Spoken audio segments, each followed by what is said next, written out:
बिस्मिल्लाहिर्रहमानिर्रहीम। अस्सलामुअलैकुम। मैं हूं मोहम्मद जावेद मुश्ताक। नाजरीन, आज हम मोस्ट इम्पोर्टेंट जो लेक्चर है पेडागोजी के हवाले से हम वो यूट्यूब पर अपलोड करने जा रहे हैं। इंतहाई मोस्ट इम्पोर्टेंट टॉपिक है। इस टॉपिक में से कम 3 से 5 क्वेश्चन जरूर हर पेपर में आते हैं। तो वीडियो स्टार्ट करने से पहले सब भाइयों से रिक्वेस्ट है कि आप इस चैनल को सब्सक्राइब कर लें। हम पेडागोजी के हवाले से, जर्नल्स के हवाले से इस चैनल पर तमाम के तमाम लेक्चर अपलोड करते रहते हैं। आज का जो मोस्ट इम्पोर्टेंट टॉपिक है वो है types of assessment and evaluation, यानी कि असेसमेंट की और इवैल्यूएशन की जो टाइप्स हैं, जो बेसिक टाइप्स हैं। आज का लेक्चर इस हवाले से इंतहाई इंपॉर्टेंट है, जिसमें सबसे पहले है प्लेसमेंट असेसमेंट, दूसरे नंबर पे है फॉर्मेटिव असेसमेंट, तीसरे नंबर पे है समेटिव असेसमेंट, चौथे नंबर पे है डायग्नोस्टिक असेसमेंट। ये हम 4 असेसमेंट आज इस लेक्चर में हम सबको बताएंगे। इन 4 टाइप्स में से कम 3 से 5 क्वेश्चन जरूर आते हैं। हम स्टार्ट करते हैं। सबसे पहले है प्लेसमेंट असेसमेंट। प्लेसमेंट असेसमेंट क्या होता है, ये आपने ध्यान से सुनना है। Placement assessment is done before the instruction start when the child admit in school to place him in class or grade। यानी कि that is very simple, we can say in simple word कि placement assessment एक ऐसी assessment होती है जब किसी भी तालिब इल्म ने, किसी भी बच्चे ने, किसी भी स्टूडेंट ने या किसी भी कैंडिडेट ने किसी स्कूल, कॉलेज, यूनिवर्सिटी में दाखिला लेना है, तो उसके लिए सबसे पहले एक टेस्ट होता है और उस टेस्ट की बेस पे बच्चों को एडमिट किया जाता है, बच्चों को एडमिशन दिया जाता है किसी भी क्लास में, कॉलेज में, यूनिवर्सिटी में। तो हम उसको प्लेसमेंट असेसमेंट कहते हैं। प्लेस यानी कि जगह बनाना, ऐसे समझ लें कि प्लेसमेंट असेसमेंट। हमने किसी भी कॉलेज, यूनिवर्सिटी या किसी भी अदारे में एडमिशन लेना है तो उसके लिए सबसे पहले टेस्ट होता है। तो जो टेस्ट होता है उस टेस्ट की बेस पे बच्चे को एडमिशन दिया जाता है, तो उसको हम कहते हैं प्लेसमेंट असेसमेंट। प्लेसमेंट असेसमेंट के जो दूसरा नाम है उसको हम प्री असेसमेंट भी कहते हैं, इनिशियल असेसमेंट भी कहते हैं, थ्रेशोल्ड नॉलेज टेस्ट भी कहते हैं। ये क्या करता है? इंस्ट्रक्शन और intervention to establish a baseline from which individual students growth can be measured. यानी कि इसमें बच्चों का, हर बच्चे का इंडिविजुअल नॉलेज, हर बच्चे की इंडिविजुअल स्ट्रेंथ को मेजर किया जाता है कि आया कि इस बच्चे को इस क्लास में एडमिशन देना है या नहीं देना। हम उसको प्लेसमेंट असेसमेंट कहते हैं। सबसे बड़ी इसकी जो एग्जांपल है वो है एंटी टेस्ट, क्योंकि तमाम स्टूडेंट जिन्होंने यूनिवर्सिटी में, कॉलेज में एडमिशन लेना होता है, किसी भी प्रोग्राम में एडमिशन लेना होता है, तो उसके लिए वो एंटी टेस्ट देते हैं। अगर वो एंटी टेस्ट में कामयाब होता है तो उसको एडमिशन मिल जाता है। तो anti test is the example of placement test या प्लेसमेंट असेसमेंट। अगर किसी को समझ नहीं आई तो फिर भी कमेंट में पूछ सकते हैं। आगे हम बात करेंगे इसके क्वेश्चन जो डिफरेंट पेपर्स में आ चुके हैं। प्लेसमेंट असेसमेंट के जो डिफरेंट पेपर में क्वेश्चन आ चुके हैं रिसेंटली। सबसे पहले है पीपीएससी का 2018 में ये क्वेश्चन आया था कि which assessment are generally not graded. ये क्वेश्चन देख ले, बहुत से स्टूडेंट्स को नहीं पता होगा कि कौन सी असेसमेंट है। ऐसी असेसमेंट जिसमें ग्रेडिंग नहीं होती वो होती है हमारी प्लेसमेंट असेसमेंट। क्यों? क्योंकि हमने एडमिशन लेना होता है, वो हमारा एंट्री टेस्ट होता है। एंट्री टेस्ट आपको पता है कि ग्रेडिंग नहीं करता। ग्रेडिंग वो करते हैं जैसे कि बोर्ड के एग्जाम हो गया, फाइनल एग्जाम जिसको हम कहते हैं, या हमारे मिड टर्म जो एग्जाम होते हैं या फाइनल टर्म एग्जाम होते हैं यूनिवर्सिटी में, वो हमारी ग्रेडिंग करते हैं। Grade A, grade B, grade C, grade D, ये होती है ग्रेडिंग, या वो परसेंटेज करते हैं। तो प्लेसमेंट असेसमेंट में ग्रेडिंग नहीं होती, ये आपने जरूर याद रखना है। ये क्वेश्चन 2018 में आ चुके हैं। दूसरा क्वेश्चन है which assessment we make a list of selected candidates और list is finalised for new admission is called. ये क्वेश्चन देख लें, आपको पीछे मैंने बता चुका हूं कि हमने जब स्टूडेंट्स की लिस्ट बनानी है, जब उनको फाइनलाइज करना है, जिनका एडमिशन हो जाता है, हम उसको क्या कहते हैं? उसको हम प्लेसमेंट असेसमेंट कहते हैं। ये क्वेश्चन एनटीएस 2017 में आ चुका है। तीसरे क्वेश्चन की हम बात करते हैं कि which assessment is being carried out before the start of any program और सेशन। ये भी क्वेश्चन पीपीएससी और एफपीएससी में 2 बार रिपीट हो चुका है, यानी कि ऐसी असेसमेंट जिसमें हम किसी प्रोग्राम या सेशन में हमने एडमिशन लेना है, तो उससे पहले जो असेसमेंट होती है स्टार्ट बिफोर द स्टार्ट, उससे पहले जो भी टेस्ट हमारा होता है किसी भी प्रोग्राम या किसी भी सेशन में एडमिशन के लिए, तो हम उसको क्या कहते हैं? प्लेसमेंट असेसमेंट कहते हैं। तीसरा क्वेश्चन 2020 में एफपीएससी में आया था कि which assessment is conducted before the organisation teaching learning activities to measure the entry behaviour और previous knowledge of the learners.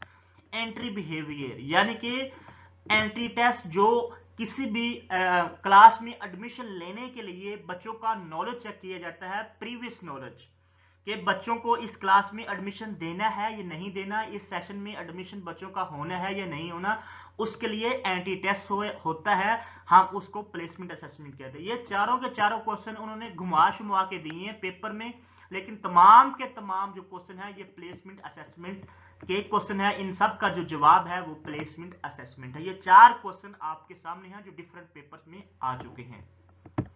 हम नेक्स्ट चलते हैं। नेक्स्ट है डायग्नोस्टिक असेसमेंट। ये क्या होती है? ये भी इंतहाई इंपॉर्टेंट, ये चारों के चारों टाइप्स बहुत ही इंपॉर्टेंट है, इसमें क्वेश्चन जरूर आते हैं।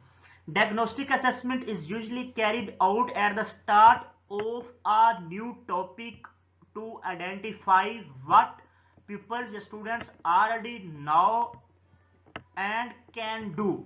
A diagnostic assessment must identify the strength and weakness and areas of improvement for the students. That is very simple. आप इसको पॉज करके एक दफा पढ़ सकते हैं कि डायग्नोस्टिक असेसमेंट एक ऐसी असेसमेंट होती है, हम कोई भी टॉपिक, टीचर ने क्लास में कोई भी टॉपिक स्टार्ट करना है, कोई भी लेक्चर पढ़ाना है या किसी भी टॉपिक के बारे में बताना, तो उससे पहले स्टूडेंट से क्वेश्चन करता है कि आया कि स्टूडेंट्स को इस टॉपिक के बारे में ऑलरेडी पता है या नहीं पता, या कितना पता है या कितना पता नहीं है।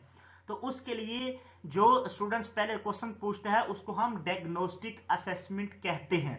ये जो डायग्नोस्टिक असेसमेंट होती है ये स्टूडेंट्स की स्ट्रेंथ को और उसकी वीकनेस को आइडेंटिफाई करती है, और जहां इंप्रूवमेंट की बात हो, जहां जिस एरिया में इंप्रूवमेंट लानी हो, तो उसके हवाले से इंतहाई इंपॉर्टेंट है डायग्नोस्टिक असेसमेंट। ये इसकी डेफिनेशन। अगर हम दूसरी बात करें, a common form of formative assessment, ये भी क्वेश्चन पेपर में आता है, मैं आपको आगे बताऊंगा। Diagnostic assessment measure the students current knowledge and skill for the purpose of identifying a suitable program for learning।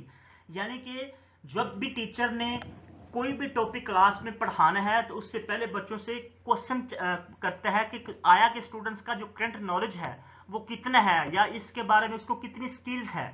तो वो उससे पहले जो क्वेश्चन करता है चेक करने के लिए, स्टूडेंट्स का नॉलेज चेक करने के लिए, उनकी स्ट्रेंथ और वीकनेस को चेक करने के लिए, उसको हम डायग्नोस्टिक असेसमेंट कहते हैं। Diagnostic assessment are pre test, यानी कि प्री टेस्ट इसका मतलब ये है कि जब डायग्नोस्टिक असेसमेंट टॉपिक से पहले हम लेते हैं, इसीलिए इसको प्री टेस्ट भी कहते हैं।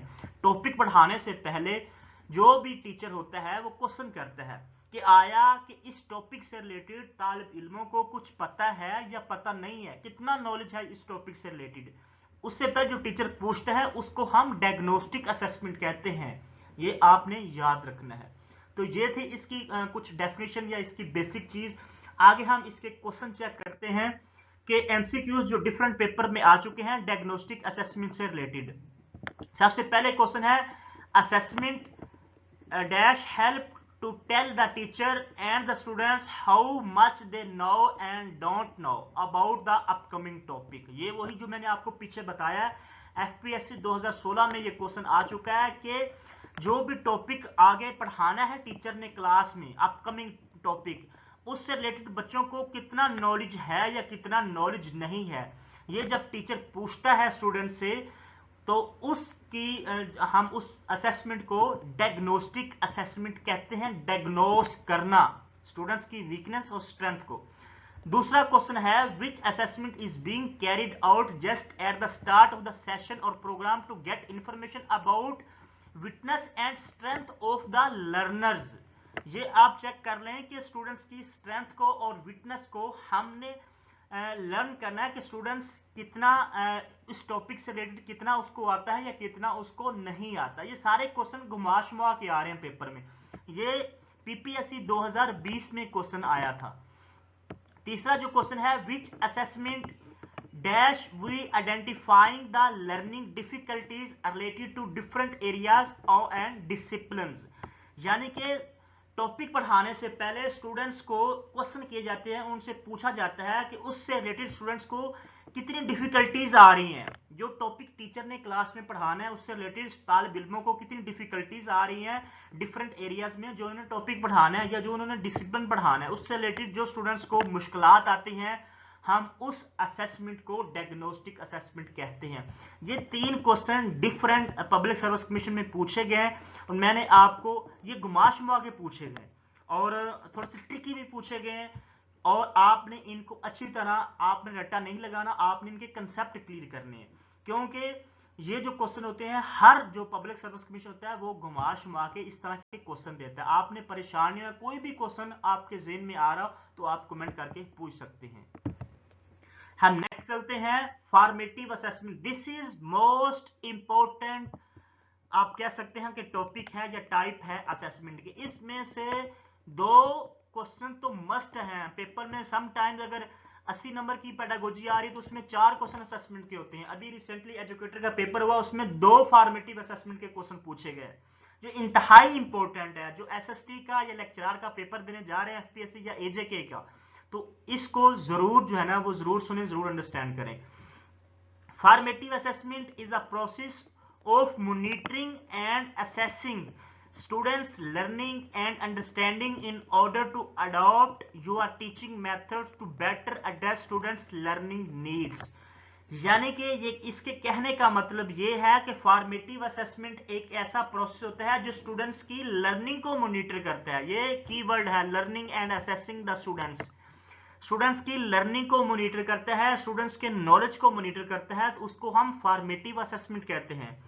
क्योंकि ड्यूरिंग द क्लास जो टीचर होता है वो बच्चों को पढ़ाता है, तो क्लास के दौरान पढ़ाते हुए वो बच्चों से डिफरेंट क्वेश्चंस करता है ताकि स्टूडेंट्स ने जो पढ़ा हुआ है या जो स्टूडेंट्स पढ़ रहे हैं उससे रिलेटेड तालिब इल्मों को कुछ समझ आ रहा है या नहीं आ रहा, तो उसके अकॉर्डिंग जो है टीचर जो है वो अपना मेथड जो है चेंज कर देता है ताकि बच्चों को सही समझ आ सके, बच्चों की लर्निंग नीड्स के मुताबिक टीचिंग मेथड जो है उसको अडॉप्ट किया जाए।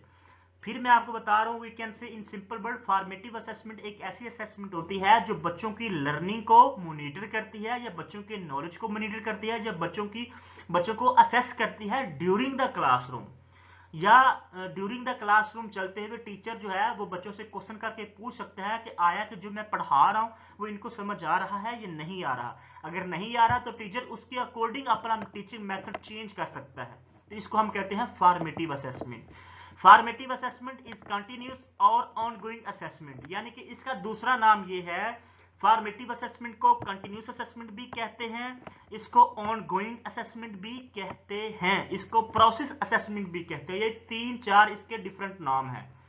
Formative assessment occurring during the learning process, ये एक कीवर्ड है, ड्यूरिंग के दौरान, क्लासरूम के दौरान, किसी प्रोजेक्ट के दौरान या लर्निंग प्रोसेस के दौरान, जो भी बच्चों को पढ़ाया जा रहा, लर्निंग करवाई जा रही, उसके दौरान जो भी असेसमेंट होती है उसको हम फॉर्मेटिव असेसमेंट कहते हैं। Formative assessment identifying areas of improvement during teaching learning. Improvement की बात डायग्नोस्टिक में भी आई थी, मैंने आपको उधर कहा था कि diagnostic assessment is a form of formative assessment. क्यों है? क्योंकि इसमें 2 चीजें हैं। इसमें जो 2 चीजें ये हैं कि पहली इंप्रूवमेंट की बात करती है, डायग्नोस्टिक असेसमेंट भी इंप्रूवमेंट की बात करती है।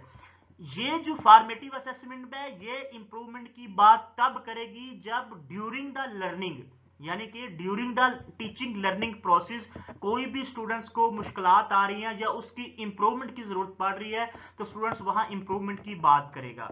जो डायग्नोस्टिक असेसमेंट होती है वो टॉपिक को स्टार्ट करने से पहले, पढ़ाने से पहले जो टीचर होता है वो बच्चों से क्वेश्चन करता है। अगर बच्चों को उस टॉपिक से रिलेटेड कुछ पता है या नहीं पता तो टीचर जो है उसमें इंप्रूवमेंट लाने की बात करेगा। अगर इंप्रूवमेंट की बात during the teaching learning process है तो हमारा फॉर्मेटिव असेसमेंट है। अगर स्टार्ट द टॉपिक है, इंप्रूवमेंट की बात की जाए, start the topic, before start the topic, तो वो डायग्नोस्टिक असेसमेंट है। ये आपने डिफरेंस जो है वो जरूर याद करना है, क्योंकि इसी तरह के क्वेश्चन आते हैं, नैरो एस्केप के क्वेश्चन आते हैं, आपने इनको भूलना नहीं है। इंप्रूवमेंट की बात करें during the teaching learning process तो हमारा फॉर्मेटिव असेसमेंट है। अगर इंप्रूवमेंट की बात करें बिफोर द स्टार्ट लेक्चर या टॉपिक, तो उस टाइम इंप्रूवमेंट की बात करें तो हमारा डायग्नोस्टिक असेसमेंट आएगा। आगे इसके क्वेश्चन जो है डिफरेंट पब्लिक सर्विस कमीशन में आ चुके हैं, 4 क्वेश्चन हैं फॉर्मेटिव असेसमेंट। पहला क्वेश्चन है dash assessment focus on practice teachers undertake during learning that provides information on students progress towards learning outcomes। ये एनटीएस में और पीपीएस में क्वेश्चंस 2 बार रिपीट हो चुका है। क्वेश्चन को दोबारा फिर पढ़ें। विच assessment focus on practice teacher undertake during the learning. ये देखो ड्यूरिंग द लर्निंग, ये कीवर्ड आपने जरूर याद रखना है, during the learning, and provides information on students progress towards learning outcomes. यानी कि ऐसी असेसमेंट, वो कौन सी असेसमेंट है जो टीचर को बार बार प्रैक्टिस करवाती है कि ड्यूरिंग द लर्निंग प्रोसेस जो है वो स्टूडेंट्स की प्रोग्रेस को लर्निंग के हवाले से इंपॉर्टेंट बनाए। यानी कि ड्यूरिंग द लर्निंग जो टीचर पढ़ा रहा है उसमें बच्चों को अगर कुछ समझ नहीं आ रहा, वो टीचर बार बार प्रैक्टिस करवाता है बच्चों को समझाने की, बार बार अपने टॉपिक की प्रैक्टिस करता है ताकि बच्चों को समझ आ जाए, बच्चों की लर्निंग अच्छी हो जाए। तो ये जो है ये फॉर्मेटिव असेसमेंट है। दूसरा क्वेश्चन है in which assessment is being carried out during the session और programme in order to get information about learning programmes for the learners. ये एफपीएससी में 2 बार रिपीट क्वेश्चन हुआ है, इंतहाई इंपॉर्टेंट क्वेश्चन है। ये भी carried out during the session. ये आपने कीवर्ड, मैं आपको बार बार बता रहा हूं, कीवर्ड आपने नहीं बोलना, ड्यूरिंग द सेशन। इंप्रूवमेंट की बात करें ड्यूरिंग द सेशन, मॉनिटरिंग की बात करें ड्यूरिंग द असेसिंग बात करें तो हमारा फॉर्मेटिव असेसमेंट है। ये क्वेश्चन 2 बार रिपीट हो चुका है। तीसरा क्वेश्चन है which assessment is going to throughout the learning process is called. Throughout the learning process, continuous learning. ये एजुकेटर के पेपर 2024 में पीपीएससी में क्वेश्चन आ चुका है। अभी रिसेंटली जुलाई के महीने में 14 तारीख को पेपर हुआ था, उसमें 2 बार क्वेश्चन है, एक मॉनिटरिंग द लर्निंग प्रोसेस और एक throughout the learning process. ये फॉर्मेटिव असेसमेंट है। क्यों throughout the learning process का मतलब ये है कि जब हम टीचर बच्चों को टॉपिक, कोई प्रोजेक्ट के बारे में बता रहा है, सिखा रहा है, कोई लर्निंग करा रहा है, तो उसके दौरान जो भी असेसमेंट जारी है throughout the learning process, हम उसको फॉर्मेटिव असेसमेंट कहते हैं। और इसका जो लास्ट क्वेश्चन है कि 4 क्वेश्चन है assessment that monitor learning process. ये जो है बार बार क्वेश्चन रिपीट होता है, ये भी 2024 में क्वेश्चन एजुकेटर के पेपर में आया कि मॉनिटर द लर्निंग प्रोग्रेस या मॉनिटर द लर्निंग प्रोसेस।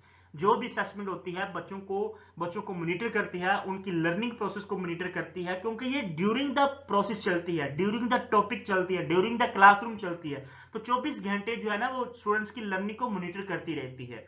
तो ये 4 मोस्ट इंपोर्टेंट क्वेश्चन जो थे, जो डिफरेंट पेपर में आ चुके थे, ये मैंने आपको बता दिए। हम नेक्स्ट चलते हैं। लास्ट असेसमेंट की जो टाइप्स है या इवैल्यूएशन की टाइप्स है वो है summative assessment. That is very simple, it's so easy. Summative assessment is generally carried out at the end of the course और प्रोजेक्ट। ये आपने कीवर्ड याद रखना, एट द एंड। समेटिव का मतलब क्या है? सिमट जाना, समेट लेना किसी चीज को, तो एंड कर लेना। At the end of the process या at the end of the course या प्रोजेक्ट।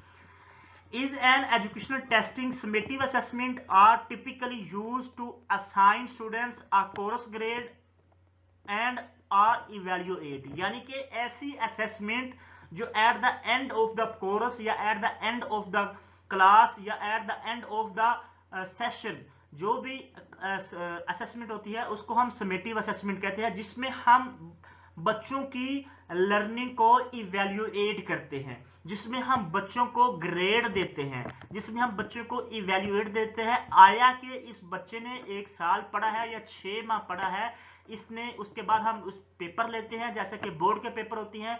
बोर्ड के इम्तिहानात जो होते हैं ये समेटिव असेसमेंट में आते हैं, क्योंकि उसमें बच्चों को इवैल्यूएट किया जाता है। आया के साल में जो टीचर ने पढ़ाया है उसमें बच्चों को कितना जो है वो पता चला नॉलेज या उसकी कितना उसके ग्रेड मिले हैं, उसमें बच्चों को इवैल्यूएट किया जाता है, बच्चों को असेस किया जाता है कि आया के तमाम स्टूडेंट्स ने कितना पढ़ा है, साल में कितने नंबर हासिल किए। अगर ग्रेड की बात करें तो समेटिव असेसमेंट, अगर इवैल्यूएट की बात करें तो summative assessment eight the end of the course. ये बात, क्योंकि eight the end of the course हम बच्चों से टेस्ट लेते हैं, साल गुजर जाए बोर्ड टेस्ट लेता है, 6 माह गुजर जाए तो मिड टर्म होते हैं, फाइनल टर्म होते हैं। ये जो तमाम की तमाम असेसमेंट है बच्चों को इवैल्यूएट करती है टेस्ट के जरिए, तो उसको हम समेटिव असेसमेंट कहते हैं।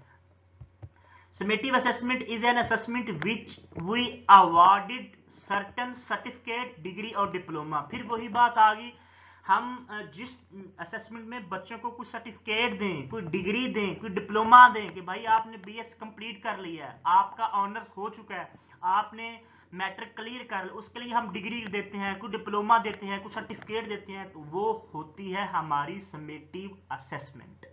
आई होप कि आपको समझ आ चुकी होगी। हम नेक्स्ट चलते हैं। नेक्स्ट है MCQs of summative assessment.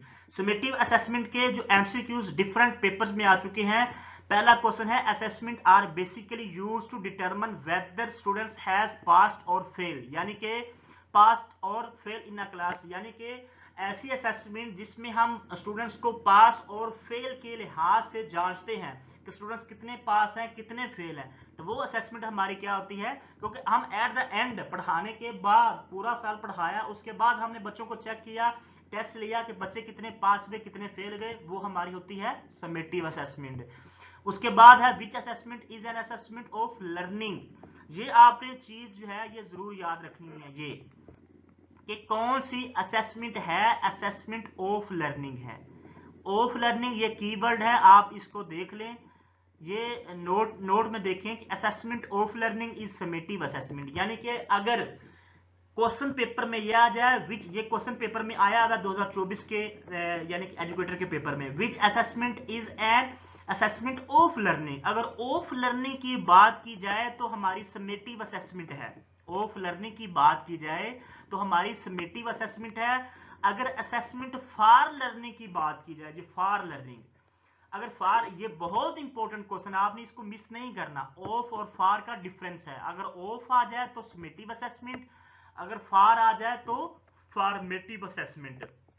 For से आप याद रख रहे हैं क्योंकि फॉर्मेटिव का FOR पहला फॉर आता है और ये भी फॉर आएगा। अगर असेसमेंट फॉर लर्निंग तो formative assessment, assessment of learning तो समेटिव असेसमेंट। ये क्वेश्चन इंतहाई इंपॉर्टेंट है। उसके बाद नेक्स्ट क्वेश्चन है, which assessment we decide are made to promote the students to the next grade और क्लास। इंतहाई मोस्ट इंपॉर्टेंट क्वेश्चन। वो ये कहना चाह रहा है कि कौन सी असेसमेंट जो है वो डिसाइड करती है कि बच्चों को नेक्स्ट क्लास में प्रमोट करना है या नहीं करना। जैसे कि एक बच्चा 9th क्लास में पढ़ता है, उसका बाद में बोर्ड का इम्तिहान आया, या BS में पढ़ता है या किसी भी क्लास में पढ़ता है, तो उसका साल भर उसने पढ़ा, उसके बाद उसका इम्तिहान हुआ, तो पता चला कि भाई इसके जो इतने मार्क्स आए, तो वो जो है ना कुछ टीचर बैठ के फैसला करते हैं यार इसको अगले ग्रेड में हम जाने दें या ना जाने दें, इसको नेक्स्ट क्लास में जाने दें या ना जाने दें। जो उसका जो फैसला करती है वो हमारी समेटिव असेसमेंट होती है, जो हमारे नेक्स्ट ग्रेड या नेक्स्ट क्लास की प्रमोशन का जो फैसला करती है वो हमारी समेटिव असेसमेंट होती है। ठीक है। उसके बाद ये इंपॉर्टेंट नोट है, ये आपने जरूर याद रखना है। थोड़ा सा मैंने आपको, आप ये कह रहे हैं कि समरी मैंने बता देता हूं आपको, ये जो असेसमेंट की टाइप्स की। डायग्नोस्टिक असेसमेंट की बात की जाए तो बिफोर द इंस्ट्रक्शन कीवर्ड आपने जरूर याद रखना है कि इंस्ट्रक्शन स्टार्ट करने से पहले जो भी बच्चों को पढ़ाया जाता है इंस्ट्रक्शन स्टार्ट होने से पहले जो भी असेसमेंट होती है वो हमारी डायग्नोस्टिक असेसमेंट होती है बिफोर द टॉपिक, क्योंकि टीचर ने क्लास में टॉपिक पढ़ाना उससे पहले क्वेश्चन करेगा before the topic before the instruction, वो हमारी सबमिट डायग्नोस्टिक असेसमेंट है। फॉर्मेटिव असेसमेंट होती है ड्यूरिंग द इंस्ट्रक्शन, अगर आपको कीवर्ड किसी भी स्टेटमेंट में नजर आ जाए during the instruction, during the topic, during the project, तो वो हमारी फॉर्मेटिव असेसमेंट होगी। समेटिव असेसमेंट वो होती है at the end of the instruction या at the end of the classroom या at the end of the project, end का लफ्ज आ जाए समेट लेना, तो ये हमारी होगी समेटिव असेसमेंट। ये मैंने आपको इतना लंबा टॉपिक इसीलिए पढ़ाया, इससे क्वेश्चन 4 से 5 क्वेश्चन मस्ट आते हैं ताकि आपको अच्छी तरह आ जाए। मैंने वो तमाम के तमाम क्वेश्चन भी इनपुट कर दिए ताकि आपको कोई मुश्किल, कोई तकलीफ, कोई जो है ना वो दिक्कत पेश ना आए कि जो है ना वो क्वेश्चन किस टाइप के आते हैं। ये तमाम के तमाम क्वेश्चन जो मैंने आपको बताए ये प्रीवियस पेपर्स में आ चुके हैं। तो अगर वीडियो आपको अच्छी लगी है तो आप चैनल को जरूर सब्सक्राइब करें, वीडियो को लाइक करें। मैंने आपके लिए वक्त निकाला और आपको मैंने पढ़ाया, फिर भी कोई स्टूडेंट्स का किसी का कोई टॉपिक हो तो मैं उसके बारे में वीडियो जरूर अपलोड करूंगा। चैनल को जरूर सब्सक्राइब करें, वीडियो अच्छी लगे तो शेयर करें, लाइक करें। अल्लाह हम सब का हामी नासर हो। हमें दीजिए इजाजत। अल्लाह निगहबान।